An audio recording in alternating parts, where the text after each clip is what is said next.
Shalom sahabatku, saudaraku yang terkasih dalam Tuhan Yesus Kristus. Dimanapun Anda berada, berjumpa kembali di channel kami, Debata Sahabatku ini. Oh iya, bagaimana Anda punya kabar hari ini, saudaraku, sahabatku?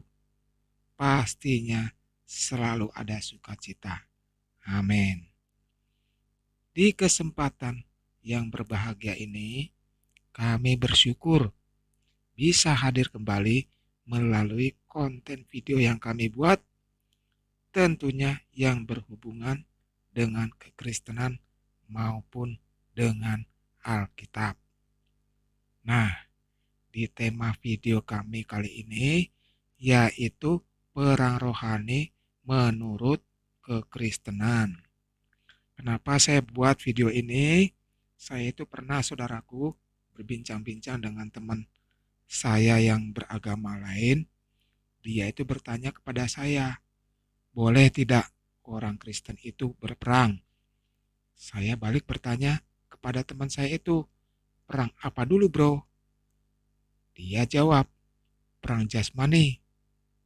Lalu saya katakan kepada dianya, kalau perang jasmani itu tidak diperbolehkan oleh Tuhan kami. Kenapa?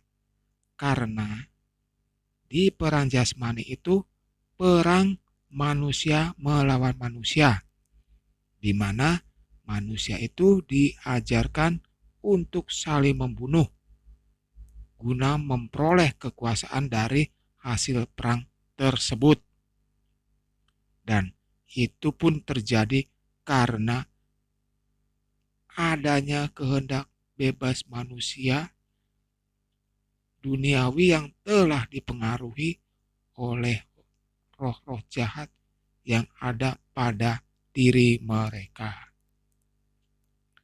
Sementara itu, di Alkitab kita, khususnya di kitab Kejadian,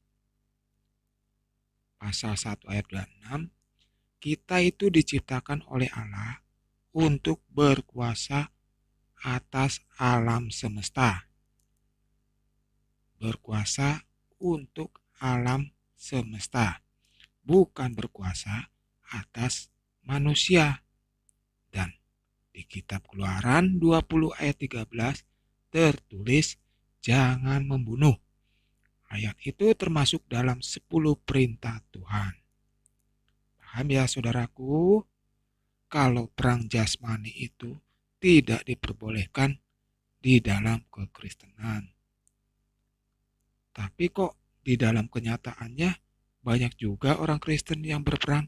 Nah, itu tadi sudah saya katakan karena adanya kehendak bebas di dalam diri manusia yang telah dipengaruhi iblis. Yang ingin menguasai bukan alam semesta saja, tetapi bagaimana manusia itu bisa menguasai manusia yang lain. Jelas ya saudaraku, itu tadi sedikit gambaran mengenai perang jasmani ataupun perang konvensional yang tidak diperbolehkan di dalam kekristenan. Lanjut. Lalu bagaimana dengan perang rohani? Jelas, Tuhan kita mengizinkan setiap orang percaya untuk melakukan peperangan rohani tersebut. Begitu pentingnyakah? Ya, sangat penting sekali. Karena dari perang rohani yang kita lakukan, ada manfaatnya di dalam kehidupan kita. Mari saudaraku, kita bisa membuka di Efesus 6 ayat 11 sampai 17. Oke, saya bacakan saudaraku ayat yang ke-11. Kenakanlah seluruh perlengkapan senjata Allah, supaya kamu dapat bertahan melawan tipu muslihat iblis. Karena perjuangan kita bukanlah melawan darah dan daging, tetapi melawan pemerintah-pemerintah, melawan penguasa-penguasa, melawan penghulu-penghulu dunia yang gelap ini, melawan roh-roh jahat di udara. Sebab itu, ambillah seluruh perlengkapan senjata Allah, supaya kamu dapat mengadakan perlawanan pada hari yang jahat itu dan tetap berdiri sesudah kamu menyelesaikan segala sesuatu. Jadi, berdirilah tegap, berikat pinggangkan kebenaran, dan berbaju sirahkan keadilan. Kakimu berkasutkan kerelaan untuk memberitakan Injil damai sejahtera. Dalam segala keadaan pergunakanlah perisai iman. Sebab dengan perisai itu kamu akan dapat memadamkan semua panah api dari si jahat, dan terimalah ketopong keselamatan dan pedang roh, yaitu firman Allah. Panjang sekali saudaraku ayat yang saya bacakan tadi. Nah, mungkin saudaraku juga bisa mengartikannya sendiri mengenai ayat-ayat yang barusan saya bacakan, atau mungkin juga saudara-saudaraku itu, sahabat-sahabatku, pernah mendengar mengenai penjelasan dari ayat-ayat ini di dalam gereja yang disampaikan oleh bapak-bapak pendeta. Nah, dari sini, dari ayat ini bisa saya simpulkan, kehidupan orang Kristen merupakan suatu peperangan untuk melawan kuasa kegelapan, yaitu iblis. Jadi, saudaraku, sahabatku, perang rohani itu adalah di mana kita berperang melawan roh-roh jahat yang akan menghampiri diri kita. Kalau kita mau fokus, saudaraku, sahabatku, perang rohani yang sesungguhnya itu ada pada diri kita sendiri. Karena roh-roh jahatlah yang selalu menguasai jiwa setiap umat manusia melalui hati dan pikirannya. Kita bisa melihat di Matius 15 ayat yang 18 sampai ke 19 yang berbunyi, tetapi apa yang keluar dari mulut berasal dari hati, dan itulah yang menajiskan orang. Karena dari hati timbul segala pikiran-pikiran jahat, pembunuhan, perzinahan, pencurian, fitnah, sumpah palsu, dan hujat.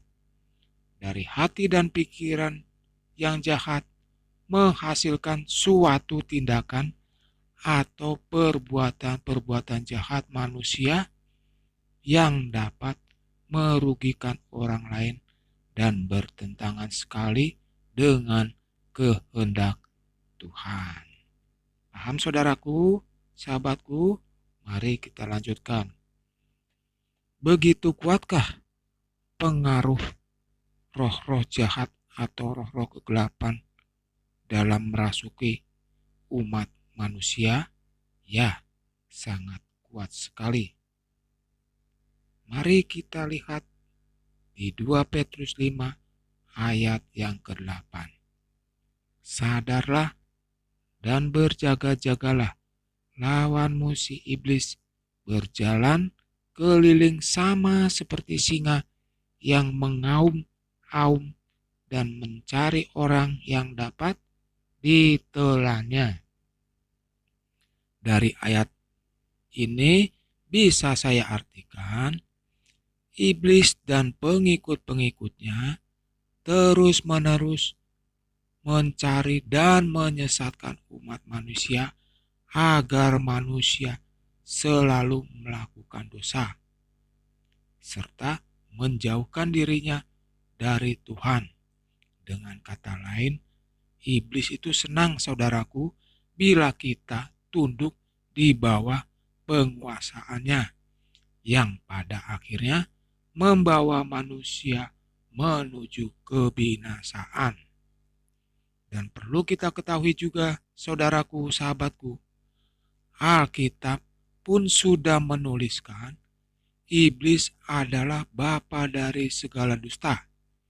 Di dalam dirinya tidak ada suatu kebenaran apapun. Nah, ada dua pilihan. Pilih yang mana, saudaraku, sahabatku? Mau ikut Tuhan atau mau ikut iblis? Tentunya kita sebagai orang percaya pastinya ikut Tuhan. Mari kita lanjutkan lagi, saudaraku, sahabatku. Lalu bagaimana agar kita bisa melawan panah api dari si jahat itu? Kita sebagai orang percaya harus tunduk dan takut akan Tuhan dengan cara beriman yang teguh serta mempergunakan dengan sebaik-baiknya perlengkapan perang rohani yang sudah Tuhan berikan kepada kita. Pertama, yaitu melalui ketopong keselamatan. Ini bisa kita artikan pengenalan dan pengertian akan Tuhan Yesus Kristus. Yang kedua, pedang roh, yaitu firman-firman Tuhan yang tertulis, yang tertuang di dalam Alkitab. Kita sebagai umat percaya harus terus belajar dan merenungkan firman-firman Tuhan itu siang dan malam. Yang ketiga, serta melakukan komunikasi dengan Tuhan, yaitu berdoa. Bagaimanapun keadaan kita, suka maupun duka, kita harus bersyukur dan berterima kasih kepada Tuhan melalui doa kita. Nah, yang keempat, sebagai orang percaya, kita pun jangan terpengaruh dan percaya pada tipu muslihat dari si jahat atau si iblis itu. Itu tadi sudah saya sampaikan, saudaraku, mengenai persenjataan rohani yang sudah Tuhan berikan kepada kita, dan itu harus kita terapkan di dalam keseharian kita. Kenapa? Agar keimanan kita semakin kuat dan tak tergoyahkan. Di Yesaya 41 ayat yang ke-10 berbunyi, janganlah takut, sebab aku menyertai engkau. Janganlah bimbang, sebab aku ini Allahmu. Aku akan meneguhkan, bahkan menolong engkau. Aku akan memegang engkau dengan tangan kananku yang membawa kemenangan, yang akan membawa kemenangan. Dari ayat yang sudah saya bacakan tadi, meyakinkan kita sebagai orang percaya bahwa Tuhan berdaulat dan berkuasa atas hidup kita, serta campur tangannya dalam memelihara dan mendatangkan pengharapan-pengharapan yang baik bagi orang yang percaya kepadanya. Marilah saudaraku, sahabatku, untuk percaya kepada Yesus Kristus dan firman-firman-Nya. Karena Yesus sudah menang atas iblis di kayu salib, dan kuasa-Nya akan memampukan kita untuk hidup dalam kemenangan. Amin.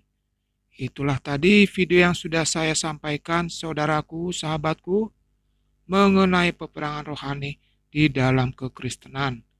Marilah terus berperang melawan kuasa-kuasa roh jahat yang ada pada diri kita, agar hidup kita semakin berkenan di hadapan Tuhan. Semoga video yang saya buat ini bisa bermanfaat bagi semua orang. Terima kasih. Tuhan Yesus memberkati kita semua. Haleluya, haleluya, amin.